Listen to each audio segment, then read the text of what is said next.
Sila po ba yung mga pangunahing sindikato dito sa Anomalia, yung mga kongresista? Walang kaduda-duda naman eh. Marami sa kanila involved eh, no? Walang kaduda-duda yan. Ito nga, hirap na hirap silang banggitin pa yung isa sa mga mastermind nila dyan, si Saldico, hirap na hirap pa silang banggitin eh. For some reason,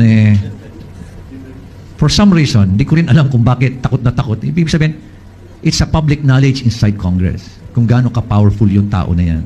No? But why is it that they're afraid to mention his name? Why? Di ba? Nakakalungkot isipin. Mayor, for the record, ang sa tingin niyo ang mastermind dito si Saldico? Hindi ko alam. Baka meron pa mas mataas sa kanya. Hindi naman basta-basta gagalaw yan, di ba? Sila po ba yung mga pangunahing sindikato dito sa Anomalia, yung mga kongresista? Walang kaduda-duda naman. Marami sa kanila involved. Walang kaduda-duda yan. Ito nga, hirap na hirap silang banggitin pa yung isa sa mga mastermind nila dyan, si Saldico, hirap na hirap pa silang banggitin.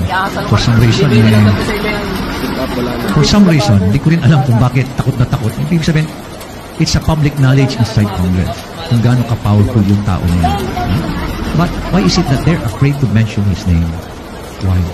Diba? Nakakalungkot isipin. Mayor, for the record, ang sa tingin niyo ang mastermind dito si Saldico?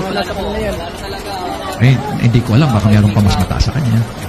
Hindi naman basta-basta gagalaw yan, di ba? Sila po ba yung mga pangunahing sindikato dito sa Anomalia, yung mga kongresista? Walang kaduda-duda naman eh.